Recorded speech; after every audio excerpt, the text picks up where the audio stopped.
This girl deliberately tore off a spider's legs. Her mother saw this and slapped her hard across the face. The girl frantically apologized. She promised she'd never pull off spider legs again, only dragonflies and other bugs. But this made her mother hit her even harder. The girl had no clue what she did wrong. Because of her twisted nature, she grew up to become one of the world's top assassins. One day, she received an assignment. The client opened a briefcase full of cash right in front of her, but he had only one request: to end his own life. Lugio didn't waste any time. She threw a blade straight at him, then tried to grab the money and leave. But the next second, the client sat there completely unharmed. Lugio immediately attacked again, but no matter what she tried, he remained untouched. Now Lugio was totally confused. Turns out, this man's name was Yugal. He was a vampire who'd lived for thousands of years. Living that long made him tired of everything. Now all he wanted was to die. But Lugio couldn't grant his wish. Instead, she just made him suffer twice for nothing. Feeling helpless, Lugio bowed her head and apologized. ごめんなさい。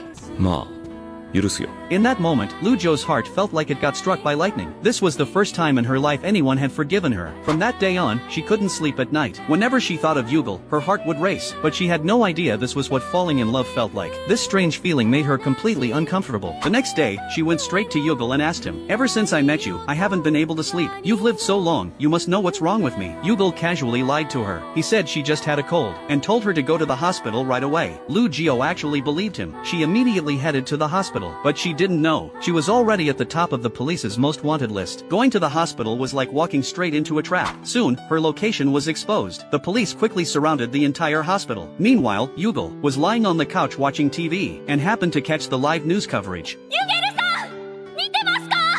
風邪じゃありませんでした。そしたらお医者さんが言うの。私がユゲルさんに恋をしてるからだって。私は可愛いので、ユゲルさんはとってもいい気分なんでしょうね。